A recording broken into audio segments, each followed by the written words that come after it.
Life can change in an instant. For many wheelchair users, the struggle to push forward is a daily challenge. After years of development and countless prototypes, we created Rib Grips, the revolutionary wheelchair hand rim covers with built-in ribs for ultimate grip and comfort. No more slick surfaces, no more heat burns, just pure, reliable grip. Rib Grips, empowering you to push forward with ease. Rib Grips, get a grip on your freedom. Discover the difference. Visit ribgrips.com and use promo code GRIP today. In a world where dreams meet reality, there exists a place where your business can flourish. That place is Shopify. Imagine having the power to craft your online store with tools that make it as easy as a gentle breeze. Whether you're an artisan of handmade wonders, a creator of digital treasures, or a curator of the latest trends, Shopify stands by your side. With its customizable templates, seamless integrations, and support that's always there, your dream store is just a heartbeat away.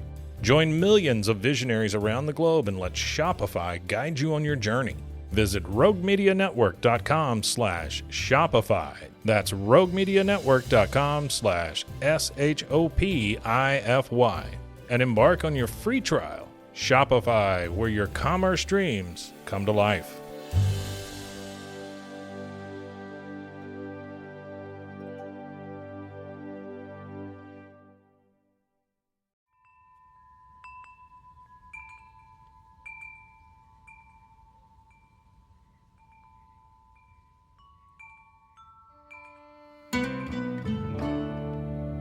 I am Rachel Ruth Tate, and this is Text Astrology.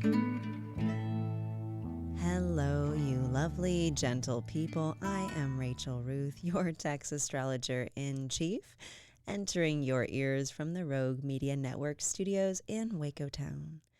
In this episode of the podcast, we are talking a new moon in Taurus, happening at 28 degrees of Taurus on Friday, May 19th, mid-morning, just before 11 a.m. Central Standard Time. Boy, howdy, folks gathered here. This is going to be one fascinating nugget of a new moon. The transiting, or the present and current sky, the astro weather, if you will, is quite dynamic for a typically stable and stabilizing Taurus new moon lunation. You see, the moon exalts in Taurus, our fixed earth sign, the second in the zodiac, ruled by our lesser benefic or personal pleasure, Venus. So, exaltation is an astrological condition in which a planet or luminary is uniquely bona fide and able to do its best work, so to speak. Most of us don't do our best work at home, as there are responsibilities and the distractions of tending, which is why the moon, which contains one of our fundamental female archetypes, exalts in Venus's space instead, which contains the other feminine archetype. The moon being the luminary of the feminine yin or receptive, and Venus being the planet of the feminine yin or receptive. A new moon here should be sweet then, yes? A good moon, some emotional stability. Taurus, after all, is the she-beast of the land, and she is benign and fertile. She is the cow which is fat from the sunshine-grown plants of the land. She who bears calves and springs milk and embodies and enjoys the lush nature of the height of spring, which Taurus season is in the Northern Hemisphere from mid-April to mid-May. And here we are, folks, drinking in the very last days of this annual kind and luscious Taurus season as this new moon happens, with the sun and the moon conjoining in the very late degrees of Taurus. The moon, as all bodies are, is renewed in the fires of the heart of the sun when they conjoin, and each connection they make sort of resets our shorter-term cyclic clocks and swift-moving circadian rhythms. Moon stuff. Monthly stuff. Yes, they are cognates. But late Taurus is a special place. It's not exactly like the rest of the sign. See, Venus, our personal pleasure and experience of joy, as I mentioned, has more in common with Saturn, our planet of patient bearing out of duty, than most of us like to think. Saturn exalts in Venus's other sign of Libra, meaning it does its best work there. And Saturn also does some mighty fine hard work at the end of Taurus. This new moon at 28 degrees Taurus takes place within Saturn's Chaldean decan, giving this Venusian Taurian ground a Saturnine quality and power. So the last 10 degrees of Taurus, that decan, speak to the import of the fruit that spring bears and the responsibility that we have for the very land itself. This lunation also happens very close to deep, dark, feminine, Bohemian fixed star Algol, one of the most infamous and most mythologized astral bodies in our historic night sky. Algol is a binary blinking star known colloquially as the demon star and symbolizing the eye of the Gorgon Medusa. Medusa was a great beauty, raped by Neptune in the temple of Athena, and then punished for desecration of the space by being turned into a snake-haired monster. The Medusa myth speaks to the perils of beauty and the potential height of the cost of innocence lost in violation. Medusa's blinking eye could turn a man to stone, hinting at the dark cost of sexuality, which is also one of our highest pleasures. Think about the condition of commercially farmed cows, the symbol of Taurus itself, for example. Their natural lactic abundance forces most of them to serve a master and lose their wild sovereignty, though it also protects their status and ensures their population. Rachel, why are you telling me all of this?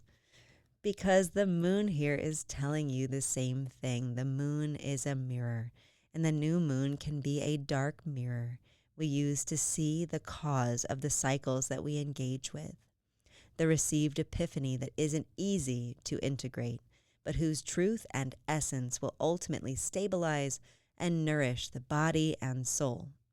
We can bring order to disorder. This part of Taurus, this last decan, insists that we grow here. The Saturnine last decan of Taurus is about the fruition of earnest willpower and the strength of personal resolve formed by patience and practice. In the last third of a woman's life, she is no maiden, no, but instead she becomes a matriarch, a pillar and a refuge and a bearer of generational wisdom that is her new beauty in more sophisticated clothes. So the condition of this new moon is good, with my long aforementioned caveats. Good character isn't ever by accident, and this new moon in Taurus's character certainly isn't. But she is delivering us to a crossroads, literally, because the ruler of this new moon, Venus, is in the moon sign, meaning that there is a mutual reception between Venus and the moon. There is a necessary exchange, then, between the heart and the soul, the body, our emotions. They have a message that we have to soak up into our very bones. And this mutual reception is a mitigation. It helps. Because neither the moon nor Venus are alone in their respective signs of Taurus and Cancer. No. This is the dynamism I talked about coming in here. The moon and the sun are conjoined at 28 degrees Taurus this new moon, but shock and awe-bringer Uranus is co-present there at 18 degrees of Taurus, while our recently direct mind mouthpiece Mercury is hanging at 6 degrees of Taurus, and the karmic fate magnet north node of the moon is still at 3 degrees Taurus, with our final Taurian guest, a recently ingressed greater benefic Jupiter, tips its teacher's cap to the whole crowded room from 0 degrees Taurus, where it ingressed literally yesterday, or 2 days ago. That's quite the party. We will be feeling this lunation in many areas, from our own minds and bodies to the attitudes of other people around us. Taurus is everywhere. And Venus in Cancer, where she is reasonably bona fide as a triplicity ruler of water signs, is also not alone, as I mentioned. She is the ruler of this lunation, and she's joined by active Mars, still in the very last or anaretic degree of Cancer. That's a real kinetic degree, folks, especially with Mars there.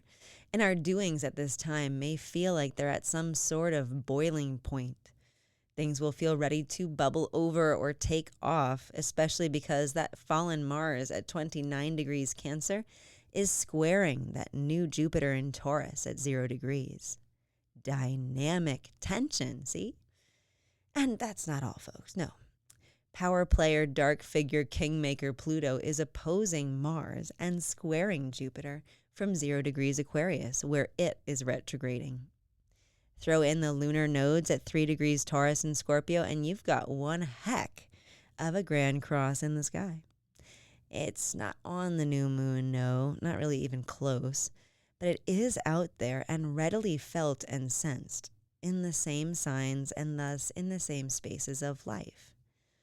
Especially because this acting on my emotions Mars at 29 Cancer is the traditional planet making the closest aspect to this new moon at 28 Taurus of any, a supportive and opportune sextile.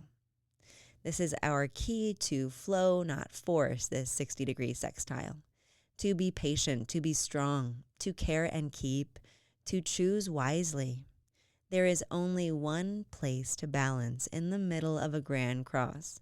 And you guessed it, that's right smack dab in the middle. Balance is an art we are always perfecting, finding that middle ground. And this new moon is one of those chances to practice growing where you're planted. The moon is also making a sextile to dreamy nebulous Neptune at 27 Pisces.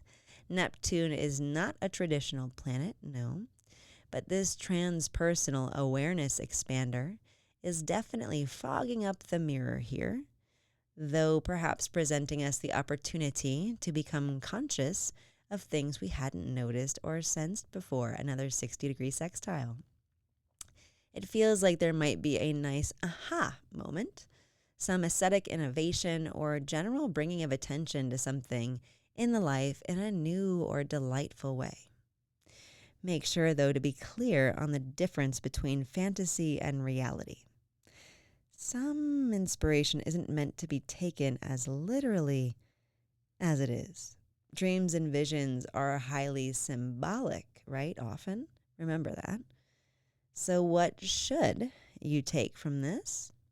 What to do with the next 2 weeks after this new moon in Taurus? Well, my advice is to make like a mashup of Venus, Mars, Jupiter, and Saturn and do what you gotta do with and out of love. Try hard, stand strong, feel deeply, and learn. Nothing ventured is nothing gained.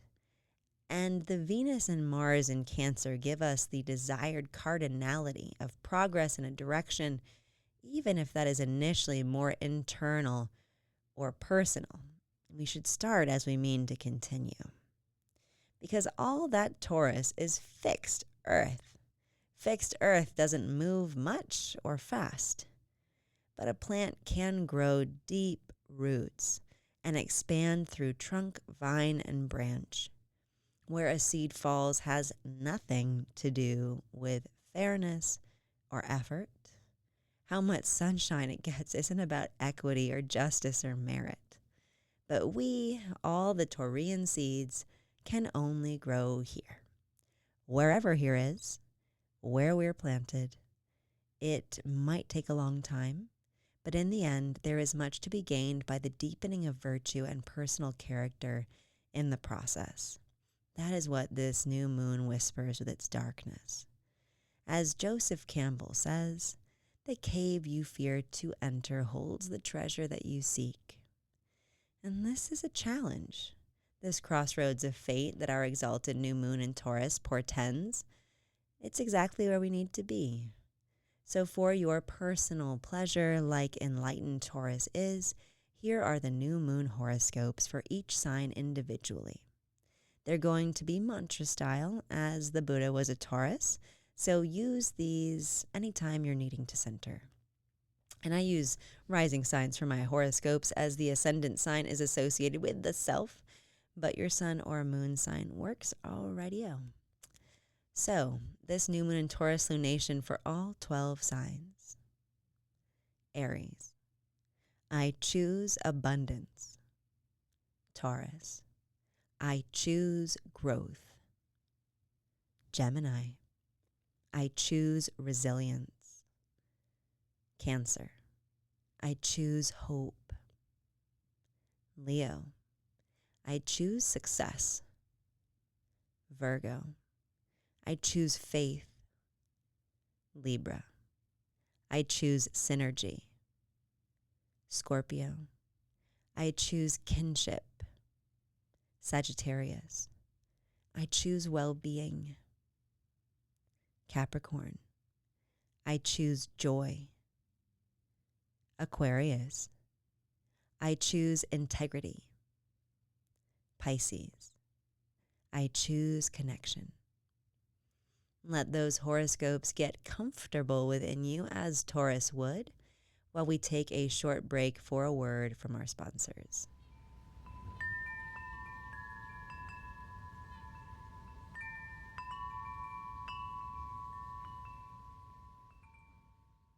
Life can change in an instant. For many wheelchair users, the struggle to push forward is a daily challenge. After years of development and countless prototypes, we created Rib Grips, the revolutionary wheelchair hand rim covers with built-in ribs for ultimate grip and comfort. No more slick surfaces, no more heat burns, just pure, reliable grip. Rib Grips, empowering you to push forward with ease. Rib Grips, get a grip on your freedom. Discover the difference. Visit ribgrips.com and use promo code GRIP today.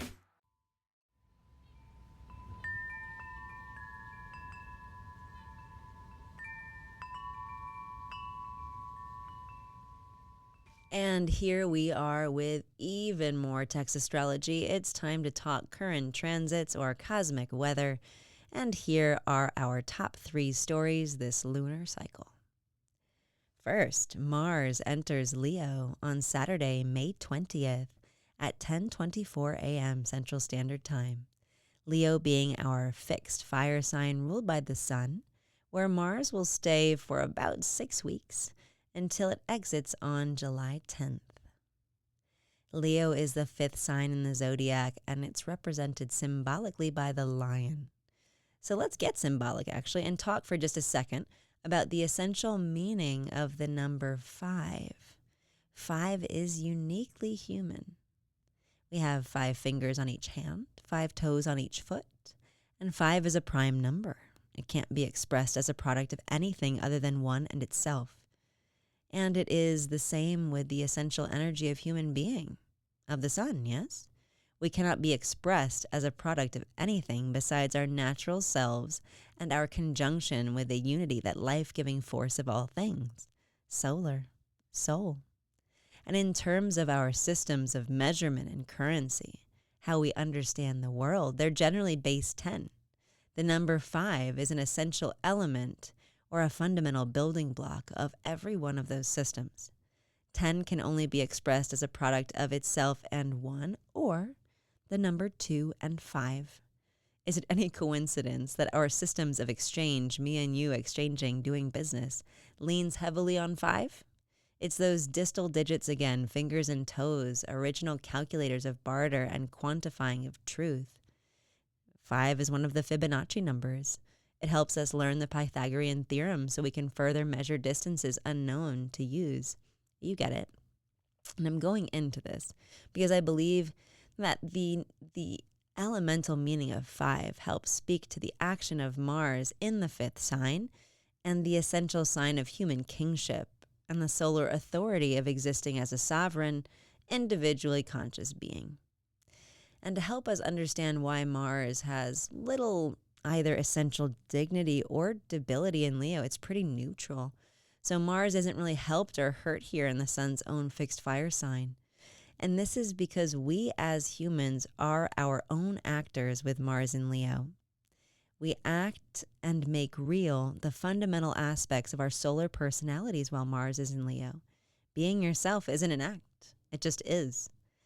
In the most enlightened of people, Mars in Leo can be a king among men or a queen doing great deeds from a sense of pride in high purpose and a stable, generous spirit of providing for people, and for the personal fulfillment and sense of true satisfaction that comes from offering energy and sustenance to others, of offering others yourself, and acting on their behalf with integrity. In the opposite circumstances, with persons whose being is mired in fear or selfishness, Mars in Leo is a total asshole, frankly. Mars in Leo then acts on one's own behalf in a self-aggrandizing way, with arrogance or out of personal ulterior motive. The shadow side of Mars in Leo does anything to get ahead and get attention. Its goals are self-glorifying, so much so that the shadow side of Mars in Leo can be a total fame whore or act like a consistently terrible person. Think Donald Trump. Literally a natal Mars in Leo conjoined his own ascendant in Leo. Mars in Leo rising, and boy, is that obvious. Pluto's there in Leo for Trump too, so take that as the dark, powerful omen flavor of Mars in Leo that it is. The current Mars, though, is squaring Pluto at 0 degrees Aquarius as soon as it moves into Leo. So watch for some of those pompous pushbacks or selfish dealings out in the world, and know it's honest to God not as personal as it feels. Sort of the "this is why we can't have nice things" irritation will blow over as Mars pulls away from that square with Pluto. Things will get less Trumpy. Anywho, this particular Mars in Leo transit is forerunning a Venus retrograde set to happen here in Leo. So this Leonine self-actualizing activity could prepare us for a hot girl summer if we do it right. My advice is to stay in our integrity and try to do whatever better is, moving with decided courtesy and magnanimity. Be the kind of person that you think the president of the U.S. should be, right? You know what I mean. Best behavior, nobility. Make sure the sorting hat would put you in Gryffindor, okay? This Mars in Leo is also good for those of us who have trouble maybe with self-expression, because it's going to give you no choice. And it supports us all getting out there proverbially and giving it our best shot. It's about being yourself with pride, but not too much. It's not just the Mars in Leo pushing us to shine and to get out there. It's also the social butterfly that is the second transit. The sun entering Gemini overnight on Sunday, May 21st at 2:04 a.m. Central Standard Time, where the sun stays for the 4 weeks of what we all know as Gemini season, until it exits the mutable air sign ruled by Mercury on June 21st, on the summer solstice. Now, Gemini, the third sign in the zodiac, are the mythological twins, Castor and Pollux. One mortal, one immortal, the two halves making two wholes. Gemini are the highest company for each other, even the very essence of brotherhood or sisterhood. And Gemini season asks us to get connecting. The sun in Gemini is knowing the self through the mercurial spoken word connection with other. Think external processing, sympathy and empathy, co-authorship and editing. It takes two to make one tango. And it takes human collaboration and communication to make meaning of most things, especially ourselves. The sun in Gemini brings up that energy. That late spring that warms into blazing summer has the best weather for garden and pool parties or barbecues here in the Northern Hemisphere. Very social. It's also the time when school-aged children get their summer reprieve. So no matter your school calendar, there's a healthy break in June that gives kids and the rest of us liberty to let our minds wander and go about doing and thinking as we like. This Gemini season, Mercury, the ruler of Gemini, has just stationed direct in early Taurus relatively recently and doesn't clear its shadow degrees or its previously trodden path in the sky until June 1st. So expect a heavy dose of nostalgia or required patience with those people we're socializing with, or both nostalgia and patience. Things might range from wistful to mystic to just plain mentally grinding for those last weeks of May, with us wanting to get the unmoving moving, to change things up more than we're able to. And when the sun is in Gemini, the condition of transit Mercury deeply affects both our personal energy and the ability to express it. With mutable Gemini, we can go many different directions with that. Hence, perhaps a general atmosphere that feels more like a game of hungry hippos out in the world, or an afternoon at a bounce house all around, than the typical genial, convivial, chatty Gemini party. Mercury will move into Gemini mid-month in June, marking a mental upgrade and promoting a more fun flow of that communication and connection. Look for more available intellectual acuity and creativity for tasks and problem solving, and just more general energy for that sort of thing, more levity, more ease. It will also trine Pluto, though, the sun upon its ingress. So look for major mental breakthroughs or some actual big deals to get done as well. Speaking of, I would mark out the week of June 12th through the 19th as being prime Mercury and the sun in Gemini time.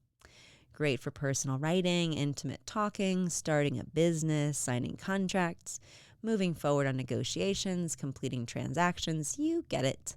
Long-awaited ease and exchange and clarity and thought, as well as swiftness in the shifting of that attention, which Mercury in Taurus was not nearly as good at.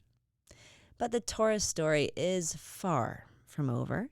In fact, let's actually go back to the day Mercury clears its retrograde shadow, June 1st, at the beginning of the month, because that day, our third transit also happens. Jupiter also conjoins the north node of the moon on Thursday, June 1st at 9:40 p.m. Central Standard Time at 3 degrees of Taurus. Our greater benefic planet of higher good and social prosperity will meet the eclipse point at the intersection of the sun and moon's apparent paths, the crossroads of fate, so to speak, where all the light in this solar system is headed. And in this case, Jupiter meeting the North Node is calling abundance forth in a big way. It is forcing into being the personal bounty that each individual is really needing right now in a karmic and soul sculpting sense. Jupiter in Venus-ruled fixed Earth Taurus would be both a provider and an artist. And the North Node is the law of attraction, the tug of destiny, and so that material gift is poised to be richly received, because we will finally have the eyes to see it and the tools to receive it. Because Mercury, our mental faculty, will clear its previously trodden path, as I mentioned, and begin to beat out newly expressed trails that teacher Jupiter brings forth to bear in front of us at this time. This is a key stabilizing moment, the day that we can exchange the past for the future and make solid and manifest those higher wishes and true desires that we struck out to go get with the previous transit of Jupiter through Aries. Greater benefic Jupiter is now calling into being more solid things than our Aryan initiations and inspirations. We can begin to construct that metaphorical dream house, and we kind of have to. We can and must use our Jupiter and Taurus stable resources to make things real, make the best kinds of things real. Tangible learning, embodied philosophy, belief so deep it's in the bones, in the body, right? Jupiter in Taurus sustains, it nourishes, it grows like bone marrow, it takes form, and it's beautifully wise. With the nodal axis pointing and pulling us towards this Jupiter at 3 degrees Taurus, it seems like the very guide we need through this lush Venusian territory. We are here to grow, and we are to grow here, nowhere else. Here might be a crazy place to be, right? Good old Jupiter is still tightly squaring that Pluto at 0 degrees Aquarius, meaning we might feel like something has to die and be reborn, like spiritual composting. That sounds grosser than it should. I mean, we might be put in a position to powerfully choose ourselves and our own growth in the face of a deeply disordered and unhealthy society where the medicines are toxic and the food is poison. We might have to change our beliefs. And you know how Taurus feels about food and about change. So for this Jupiter North Node Mercury out of shadow Taurian moment, let your higher purpose be the cushion you rest upon as fate comes to you and through you in the form of growth, personal manifestation, good health, and hopefully plenty of what you'd hoped for. And that, kind folks, brings us to our key words for the upcoming quality of time. These exalted new moon and Taurus weeks will be stabilizing, material, sensual, focused, and extensive. Which brings us into our do's and don'ts for this Taurus lunation. Do good in the world, period. Grow here and grow in all things. Don't take more than you give. Never cool. Do accept what life serves. It's what's for dinner, y'all. Don't get vindictive or vengeful. Not a good karmic look. Do choose beauty. Then you become it. Don't keep the goodies to yourself. Abundance means enough for all. And as always, please like, subscribe to, rate, comment on, and widely share Text Astrology on Apple Podcasts and Spotify. And definitely book a personal chart reading with me via www.textastrology.com to support the cause and deepen your own understanding.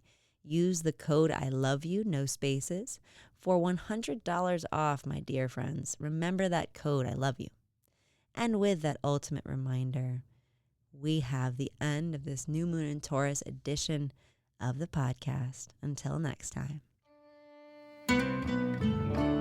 That's it for this episode, folks. Meet me here every full and new moon for more cosmic wisdom.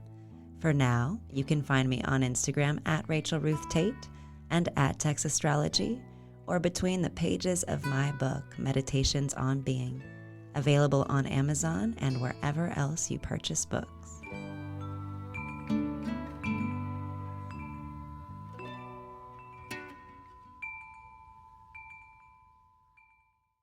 Life can change in an instant. For many wheelchair users, the struggle to push forward is a daily challenge. After years of development and countless prototypes, we created Rib Grips, the revolutionary wheelchair hand rim covers with built-in ribs for ultimate grip and comfort. No more slick surfaces, no more heat burns, just pure, reliable grip. Rib Grips, empowering you to push forward with ease. Rib Grips. Get a grip on your freedom. Discover the difference. Visit ribgrips.com and use promo code GRIP today. In a world where dreams meet reality, there exists a place where your business can flourish. That place is Shopify. Imagine having the power to craft your online store with tools that make it as easy as a gentle breeze. Whether you're an artisan of handmade wonders, a creator of digital treasures, or a curator of the latest trends, Shopify stands by your side. With its customizable templates, seamless integrations, and support that's always there, your dream store is just a heartbeat away. Join millions of visionaries around the globe and let Shopify guide you on your journey. Visit roguemedianetwork.com/Shopify. That's roguemedianetwork.com/SHOPIFY. And embark on your free trial. Shopify, where your commerce dreams come to life.